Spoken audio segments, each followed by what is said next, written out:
प्यारे बच्चों, आज हम लोग सदिश के अंतर्गत परिणामी सदिश के बारे में जानकारी प्राप्त करेंगे। परिणामी सदिश क्या होती है और परिणामी सदिश कैसे प्राप्त की जाएगी।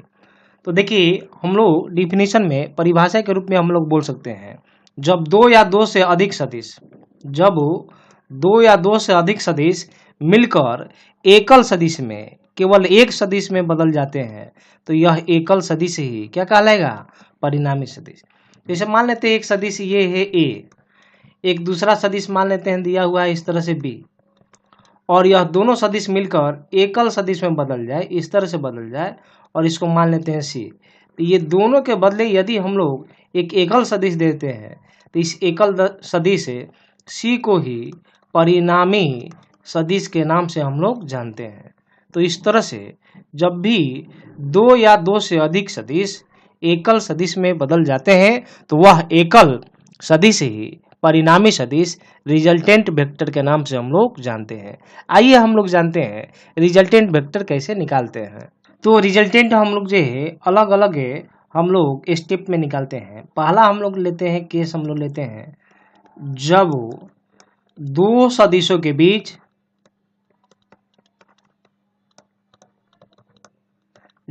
सदिशों के बीच का कोण शून्य हो तब कैसे हम लोग रिजल्टेंट वेक्टर निकालेंगे।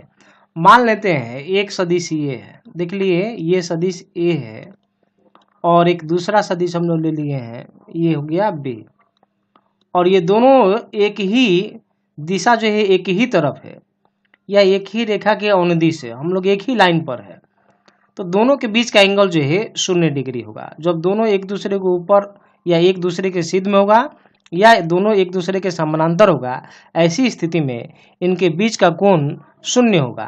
तो अभी इनके बीच का कोण जो है 0 है।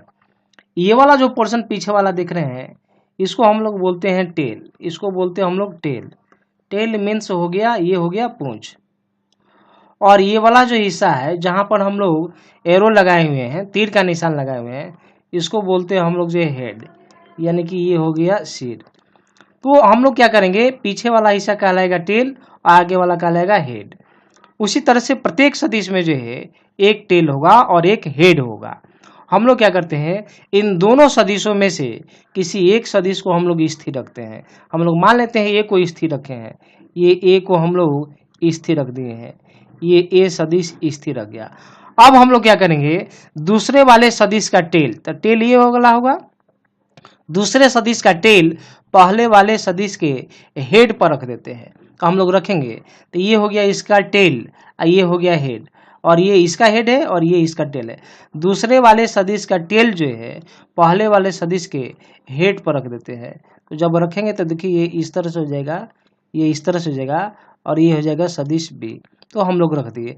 तीसरे स्टेप में क्या करेंगे, दूसरे वाले सदिश का हेड, तो दूसरे वाले सदिश का हेड ये हो जाएगा, और पहले वाले सदिश का टेल, तो टेल ये हो जाएगा। हम लोग दोनों को ज्वाइन कर देते हैं। जब दोनों को ज्वाइन करेंगे तो देखिए इस तरह से मिलेगा, और ये ज्वाइन कर दिए, और देखिए ये जब दो सदिश जो था अब दोनों सदिश मिलकर एकल सदिश में बदल गया, तो आर बराबर हम लोग लिख पाएंगे ए और प्लस हो जाएगा बी, और इसे ही परिणामी क्या बोलेंगे, परिणामी सदिश कहते हैं। तो आप बच्चों देख रहे हैं दो सदिश मिलकर और यहाँ पर एकल सदिश में बदल जा रहा है, तो यह एकल सदिश परिणामी सदिश कहलाएगा। अभी यहाँ पर दोनों सदिश एक सिद्ध में था बच्चों। ऐसा भी हो सकता है जैसे कि मान लेते हैं एक सदिश यहाँ ले लिया हम लोग, ये एक सदिश हो गया ए, और एक दूसरा सदिश हम लोग ले लिए हैं, और ये सदिश हो गया बी। यहाँ भी थीटा का जो वैल्यू हो जाएगा 0 डिग्री होगा, यानी कि यहाँ भी 0 डिग्री है दोनों सदिशों के बीच। तो हम लोग क्या करेंगे, अगले स्टेप में एक सदिश को स्थिर रखेंगे। मान लेते हैं इसको स्थिर रखे आप, तो ये हो गया सदिश ए। अब दूसरे वाले सदिश का जो टेल है, दूसरे वाले सदिश का टेल ये वाला होगा, दूसरे वाले सदिश का टेल पहले सदिश के हेड पर रख देंगे, तो हम लोग रख देंगे, तो ऐसा अरेंजमेंट पाएंगे, ये हो जाएगा बी। अब तीसरे स्टेप में क्या करेंगे, दूसरे वाले सदिश का हेड और पहले वाले सदिश का टेल को ज्वाइन करेंगे। तो ज्वाइन करेंगे तो ये जितनी लंबाई होगी उतनी ही लंबाई का यहाँ पर ले लेंगे, ये ले लिया हम लोग, और ये हो गया आर, और आर बराबर हो जाएगा ए प्लस बी। इस तरह से यहाँ पर दो सदिश मिलकर एकल सदिश में बदल जा रहा है। इस एकल सदिश को ही क्या बोलेंगे? परिणामी सदिश बोलते हैं। तो इस तरह से बच्चों जब दो सदिशों के बीच का एंगल 0 डिग्री रहता है, 0 डिग्री रहता है, तो हम लोग ये ग्राफिकल तरीके से जो है हम लोग यहाँ पर परिणामी सदिश प्राप्त करते हैं। बच्चों दूसरा केस है, यदि दो सदिशों के बीच का जो एंगल है 180 डिग्री हो, तब हम लोग कैसे परिणामी सदिश प्राप्त करेंगे। जैसे कि हम लोग मान लेते हैं एक सदिश यह है, आप मान लीजिए एक सदिश ये है, ये हो गया सदिश ए, और एक दूसरा सदिश हम लोग ले लिए हैं, ये सदिश है बी। तो देखिए यहाँ पर हम लोग जो है सदिश ए इस तरफ है, सदिश बी इस तरफ है। ऐसी स्थिति में दोनों के बीच का एंगल जो है 180 डिग्री होगा। हम लोग क्या करेंगे दूसरे स्टेप में, यहाँ पर ये जो पहला सदिश है, किसी एक सदिश जो स्थिर है उसको हम लोग यहाँ पर ले लेंगे। तो यहाँ पर हम लोग ले लेते हैं, ये ले लिए हम लोग सदिश ए हो गया, ये सदिश ए हो गया। पहले के कॉन्सेप्ट के आधार पर ही तो ये हम लोग दूसरे वाले सदिश का जो टेल है वह पहले वाले सदिश के हेड पर रखेंगे। तो हेड पर रखेंगे तो यहाँ पर रखेंगे हम लोग, दूसरे वाले सदिश का टेल पहले सदिश के हेड पर रखेंगे। तो हम लोग रख दिए, देखिए रख दिए हम लोग, ये रख दिए, तो रखेंगे तो ये हो गया बी। अब रख दिए हम लोग बी। तो देखिए तीसरे स्टेप में देखिए दूसरे वाले सदिश का हेड, तो दूसरे वाले सदिश का हेड यहाँ है, यहाँ है, और पहले वाले सदिश का टेल, तो टेल यहाँ देख रहे हैं, दोनों को मिला देंगे। तो मिलाएंगे तो इतनी बड़ी हम लोग को रेखा खींचना पड़ेगा यहाँ पर, तो हम लोग खींच दिए ये नहीं। और देखें किसकी लंबाई ज़्यादा है, तो इस सदिश ए की, तो हम लोग उसी का दिशा ले लेंगे, ये ले लिए, या लिख पाएंगे आर बराबर, ये लिख पाएंगे ए और प्लस, या लिखेंगे माइनस बी, क्योंकि बी की दिशा ए के विपरीत में है इसलिए हम लोग लगा दिए माइनस। तो यहाँ पर हम लिख पाते हैं आर बराबर ए प्लस माइनस माइनस, तो ये हो जाएगा बी। इस तरह से दो सदिश मिलकर और एकल सदिश में बदल जाता है, और यह एकल सदिश ही क्या कहलाएगा? परिणामी सदिश कहलाएगा। तो ये हो गया परिणामी सदिश। उसी तरह से समानांतर वाले केस में भी ले सकते हैं हम लोग, जैसे मान लेते हैं ये ए है और ये मान लेते हैं हम लोग बी है। तो दूसरे स्टेप में हम लोग जो है ये सदिश ए हो गया और दूसरे वाले को लेंगे और यहाँ पर लगा देंगे, तो लगा दिए, ये बी हो गया, ये सदिश बी हो गया नहीं। अब हम लोग तीसरे स्टेप में दूसरे वाले का हेड पहले वाले का टेल, तो ज्वाइन करेंगे तो इतनी बड़ी मिलेगी, ये हो जाएगा आर, और आर बराबर ए माइनस बी। फिर से यह क्या कहलाएगा? परिणामी सदिश कहलाएगा। इस तरह से हम लोग जो है जब दो सदिशों के बीच का एंगल 180 डिग्री हो जाता है तो ग्राफिकल तरीके से हम लोग जो है परिणामी सदिशों की प्राप्ति करते हैं। बच्चों देखिए यहाँ पर अगला केस है, जब दो सदिशों के बीच का एंगल कुछ हो तो 30 डिग्री, 60 डिग्री, 90 डिग्री, कुछ भी एंगल हो, ऐसी स्थिति में हम लोग जो है परिणामी सदिश कैसे निकालेंगे उसकी हम लोग यहाँ पर व्याख्या कर रहे हैं। तो इस स्थिति में हम लोग दो नियम हम लोग उपयोग करते हैं दो सदिशों का परिणाम ज्ञात करने के लिए, रिजल्टेंट निकालने के लिए। पहला है त्रिभुज के नियम और दूसरा होता है समानांतर चतुर्भुज के नियम। इन दोनों नियमों को बारी बारी से हम लोग अध्ययन करेंगे। आइए सबसे पहले हम लोग जो है इसके बारे में जानते हैं। तो देखिए त्रिभुज का नियम क्या है, तो आप देख रहे हैं जब दो सदिश परिमाण और दिशा में त्रिभुज की दो क्रमागत भुजाओं को निरूपित करें तो तीसरी भुजा विपरीत दिशा में परिणामी सदिश को प्रदर्शित करेंगी। आइए इसकी यहाँ पर व्याख्या करते हैं। हम लोग दो सदिश ले लेते हैं, मान लेते हैं एक सदिश यह है और दूसरी सदिश हम लोग ले लेते हैं ये सदिश मान लीजिए ए और ये दूसरी सदिश मान लीजिए बी, और इन दोनों सदिशों के बीच का एंगल क्या है? थीटा है। हम लोग को इन दोनों सदिशों का यानी कि सदिश ए और सदिश बी का परिणामी सदिश निकालना है, जबकि इन दोनों सदिशों के बीच का एंगल थीटा है। देख रहे हैं कुछ एंगल है यहाँ थीटा लिए हैं। हम लोग क्या करेंगे, इसके अकॉर्डिंग हम लोग जो है इसको व्यवस्थित करेंगे। तो हम लोग एक सदिश को हम लोग स्थिर ले लेते हैं। तो हम लोग मान लेते हैं सदिश ए है, ये सदिश हम लोग ले लिए ए, एक सदिश को स्थिर ले लेते हैं। दूसरे सदिश को उठाते हैं और दूसरे सदिश को उठाएंगे और दूसरे सदिश का जो टेल होगा तो दूसरे सदिश का टेल ये होगा, पहले सदिश के हेड पर रख देंगे, तो हम लोग रख देंगे। ये जैसे है वैसा ही यहाँ पर भी व्यवस्था करेंगे, तो हम लोग जो है इस तरह से ले लिए और ये हो गया सदिश बी। अब देखिए ये जो एंगल बनेगा आपका, यह एंगल कितना डिग्री होगा, तो 60 डिग्री का ही होगा। ये हम लोग को ध्यान में रखना है। तो हम लोग दूसरे वाले सदिश का जो टेल है पहले वाले सदिश के हेड पर रख दिए। अब हम लोग क्या करेंगे, दूसरे वाले सदिश का हेड और पहले वाले सदिश का टेल को ज्वाइन कर देते हैं। ज्वाइन करेंगे, मिला देंगे, तो मिलाएंगे तो देखिए इस तरह से मिलेगा और यही कहलाएगा रिजल्टेंट वेक्टर यानी कि परिणामी सदिश। तो परिणामी सदिश आर बराबर हो जाएगा ए और प्लस हो जाएगा ये बी। तो आप देख रहे हैं ये जो हम लोग नियम लिखे हुए हैं कथन के रूप में, स्टेटमेंट यहाँ पर लागू हो रहा है। देखिए यहाँ लिखे दो सदिश परिमाण और दिशा में, यानी मान लेते हैं सदिश ए है और सदिश बी है, तो यह परिमाण में जो है त्रिभुज की दो क्रमागत का मतलब होता है एक जहां अंत होगा एक का, दूसरा का वहीं शुरुआत होगा, तो ये दोनों भुजा क्रमागत भुजा कहलाएगी। तो यहाँ पर देखिए एक भुजा यह हो गया और तुरंत ही दूसरी भुजा यहाँ पर स्टार्ट हो जा रही है, शुरुआत हो जा रही है। इस तरह से यहाँ पर दो सदिश जो है वह परिमाण में दो क्रमागत भुजाओं को निरूपित कर रहा है, किसके, तो त्रिभुज के। और दिशा में भी, तो दिशा में देखिए एक दिशा यहाँ दिखाती है और दूसरी दिशा हम लोग यहाँ पर भी दिखाते हैं। ऐसी स्थिति में देखिए इन दोनों का दिशा हो गया इधर, दोनों का दिशा हो गया इधर, तो हम लोग लिखेंगे आगे तीसरी भुजा। तो तीसरी भुजा कौन हो जाएगी, ये हो जाएगी तीसरी भुजा, यानी कि तीसरी भुजा ये है ये। तो तीसरी भुजा विपरीत दिशा में, तो देखिए विपरीत दिशा का मतलब हो गया ये, इन दोनों का दिशा इधर से और तीसरी भुजा का जो दिशा हम लोग दिखाए हैं इधर से दिखाए हैं। यह तीसरी भुजा विपरीत दिशा में परिणामी सदिश को बतलाएगी। इस तरह से यह क्या कहलाएगा, परिणामी सदिश कहलाएगा। तो ये ग्राफिकल तरीका था। हम लोग एनालिटिकल मेथड भी इसका हम लोग जो है आगे चलकर इसके बारे में जानकारी प्राप्त करेंगे। आइए अब हम लोग दूसरे नियम के बारे में जानते हैं, यानी कि समानांतर चतुर्भुज के नियम क्या है। तो यहाँ पर लिखे हुए हैं, जब दो सदिश समानांतर चतुर्भुज की दो आसन्न भुजा, आसन्न भुजा का मतलब क्या हुआ, आसन्न भुजा का मतलब हुआ जब एक ही बिंदु से दो भुजा हम लोग निकलेगी तो यही दोनों भुजा कहलाएगी आसन्न भुजा। देखिए यहाँ पर ये दोनों भुजा कहलाएगी आसन्न भुजा, ये दोनों भुजा कहलाएगी आसन्न भुजा, ये दोनों कहलाएगी आसन्न भुजा। एक ही बिंदु से जो दो भुजा निकलती है तो यही कहलाती है आसन्न भुजा। तो यहाँ लिखे हुए हैं, जब दो सदिश समानांतर चतुर्भुज की दो आसन्न भुजाओं को निरूपित करती है। तो देखिए यहाँ पर एक समानांतर चतुर्भुज हम लोग लिए हैं, मान लेते हैं पी क्यू आर एस एक समानांतर चतुर्भुज है हम लोग का।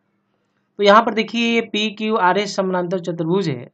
तो यहाँ पर ये जो पी क्यू है यहाँ पर इसको हम लोग एक सदिश मान लेते हैं और ये सदिश मान लेते हैं ए, और एक दूसरा सदिश हम लोग मान लेते हैं पी एस को, इसको सदिश मान लेते हैं हम लोग बी। तो ये सदिश ए हो गया और दूसरा सदिश बी हो गया। इन दोनों के बीच कुछ ना कुछ एंगल होगा, हम लोग मान लेते हैं थीटा। देख रहे हैं कुछ एंगल हो तो मान लेते हैं एंगल थीटा है। तो देखिए ये जो दोनों भुजा है यानी कि पी एस और पी क्यू, ये दोनों भुजा कहलाएगी आसन्न भुजा। और ये दोनों आसन्न भुजा को कौन कौन निरूपित कर रहा है, सदिश ए और सदिश बी। तो उसी चीज को यहाँ पर लिखा गया है, जब दो सदिश समानांतर चतुर्भुज की दो आसन्न भुजाओं को निरूपित कर रहा है, तो ए और बी दो आसन्न भुजा को निरूपित कर रहा है। अगले स्टेप में लिखे हैं तो उनके उभयनिष्ठ बिंदु, उभयनिष्ठ है बिंदु का मतलब हो गया वैसा बिंदु जो दोनों भुजा में शामिल हो। तो यहाँ पर उभयनिष्ठ बिंदु ये हो जाएगा, अगर ये दोनों लेंगे तो उभयनिष्ठ बिंदु ये होगा, ये दोनों लेंगे तो ये हो जाएगा। क्योंकि हम लोग को आसन्न भुजा ये दोनों लिए यहाँ पर, इसलिए उभयनिष्ठ बिंदु भी ये हो जाएगी।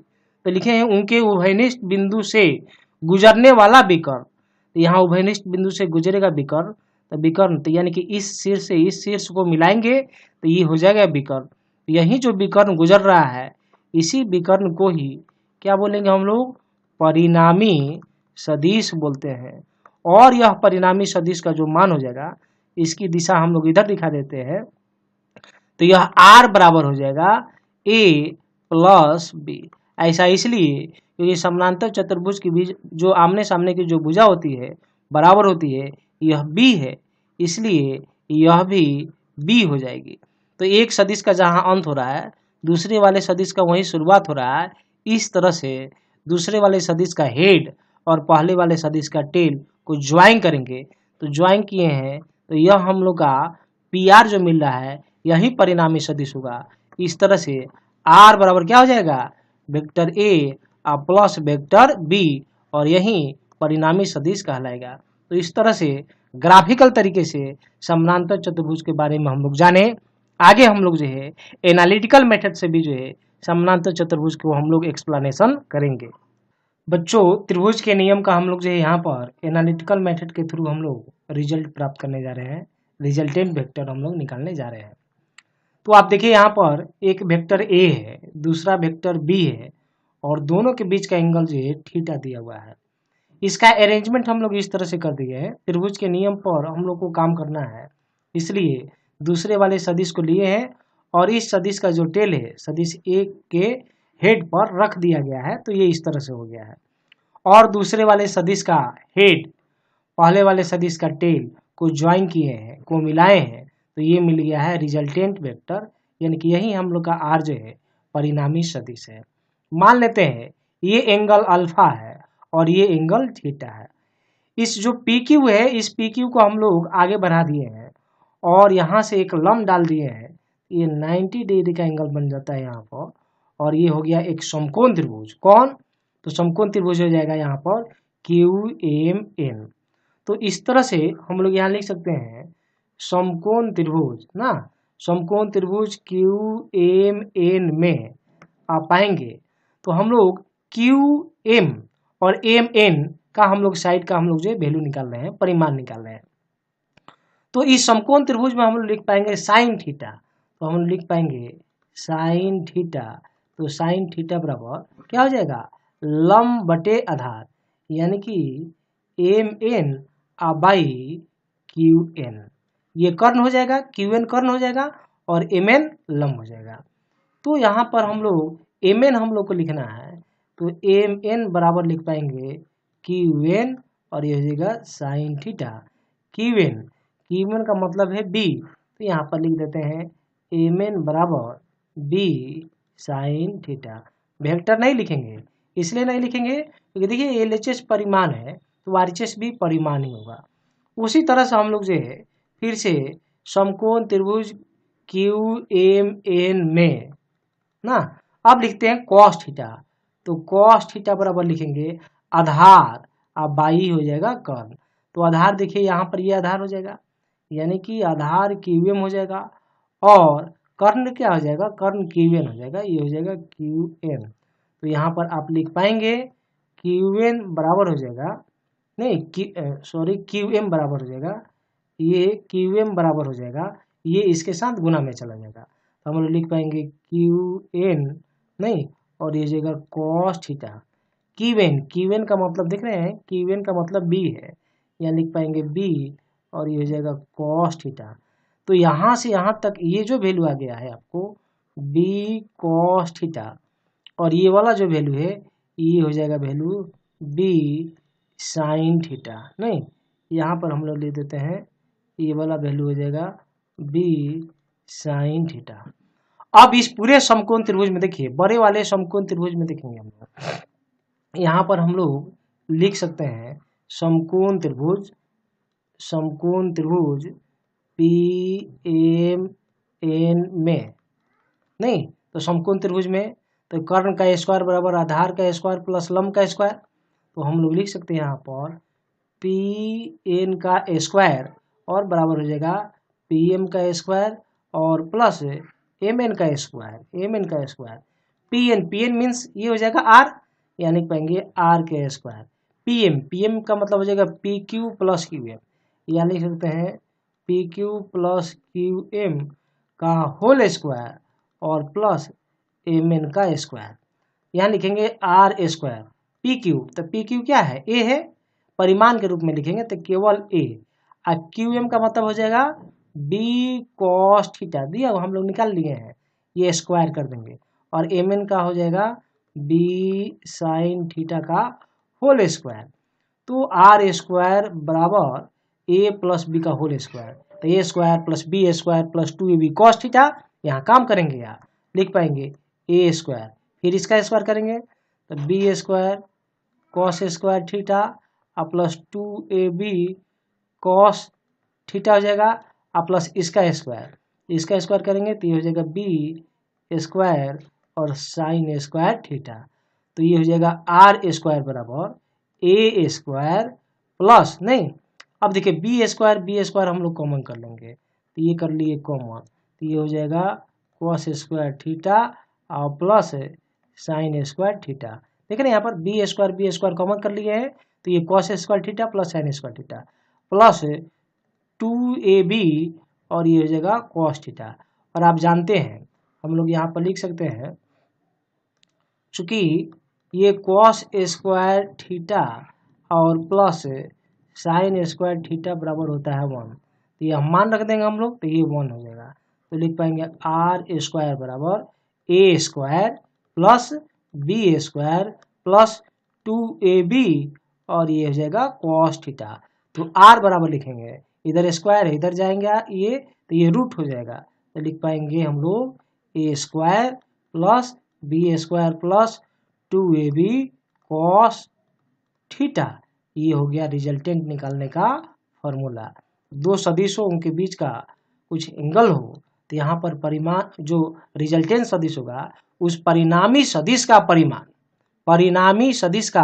परिमाण इस सूत्र के माध्यम से, इस फॉर्मूला के माध्यम से हम लोग प्राप्त कर लेते हैं। अगर दिशा की बात की जाएगी तो देखिए दिशा की बात की जाएगी तब क्या करेंगे हम लोग, तो यहाँ पर लिखते हैं हम लोग दिशा के लिए, ये लिखेंगे हम लोग दिशा के लिए।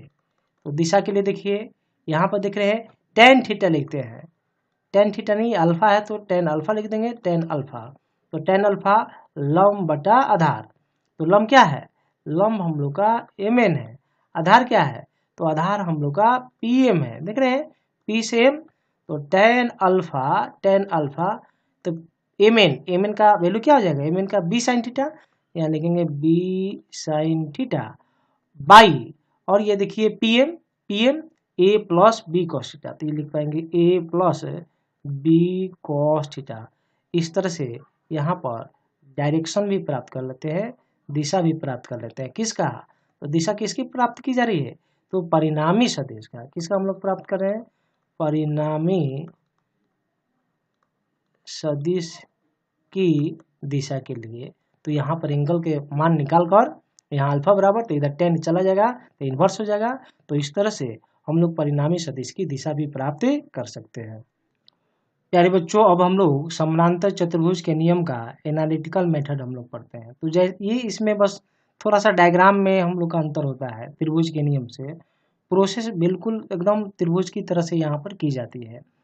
तो समानांतर चतुर्भुज का नियम क्या है, तो हम लोग इसके लिए कथन के रूप में हम लोग स्टेटमेंट बोलते हैं, यदि दो सदिश हो गया, एक सदिश हो गया ए और दूसरा सदिश हो गया बी, तो यदि दो सदिश समानांतर चतुर्भुज की दो आसन्न भुजाओं को निरूपित कर रहे हैं, तो देख रहे हैं ए एक आसन्न भुजा को निरूपित कर रहा है और बी एक दूसरी आसन्न यहाँ पर आसन्न भुजा को निरूपित है। तो यदि दो सदिश समानांतर चतुर्भुज की दो आसन्न भुजाओं को निरूपित करे तो उनके उभयनिष्ठ बिंदु, तो उभयनिष्ठ बिंदु का मतलब जो दोनों में सम्मिलित हो, तो उभयनिष्ठ बिंदु हो जाएगा ये वाला, इनके उभयनिष्ठ बिंदु से गुजरने वाला विकर्ण, तब विकर्ण हो जाएगा ये गुजरने वाला जो विकर्ण है यानी कि जो pn है, यही pn परिणामी सदिश होगा, रिजल्टेंट वेक्टर होगा।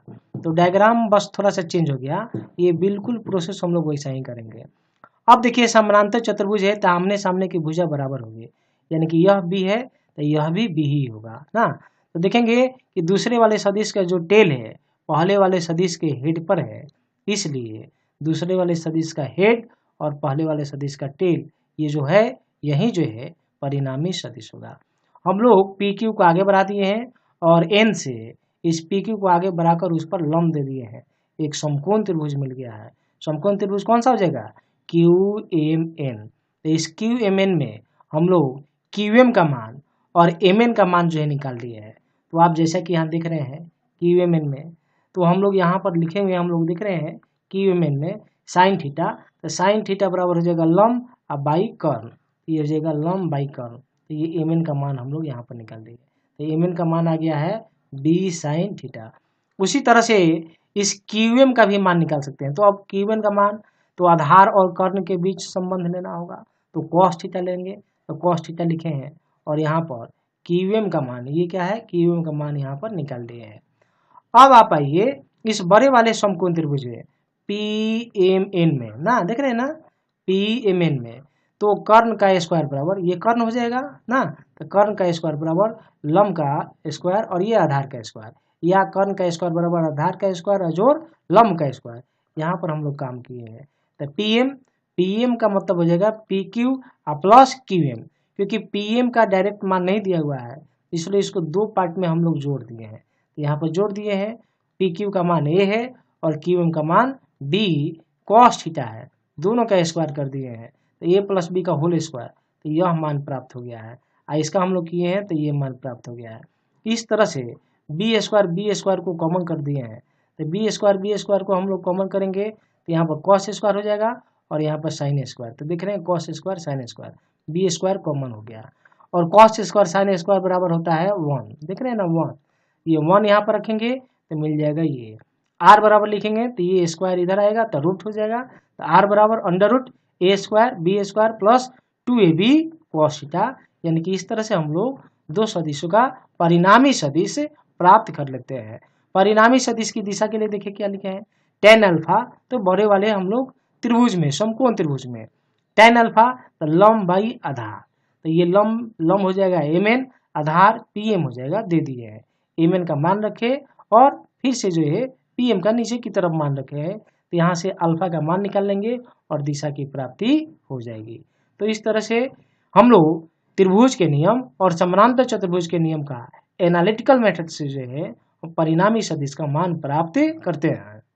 बच्चों अगले क्लास में हम लोग जो है, अगले वीडियो लेक्चर में हम लोग जो है समानांतर चतुर्भुज और त्रिभुज के नियम पर जो है अलग अलग तरह के प्रश्नों को सॉल्व करके आपको बतलाएंगे कि हम लोग डिफरेंट तरह का प्रॉब्लम रहेगा परिणामी सदिश निकालने के लिए, तो उन्हें कैसे काम करते हैं इसके बारे में जानकारी दी जाएगी।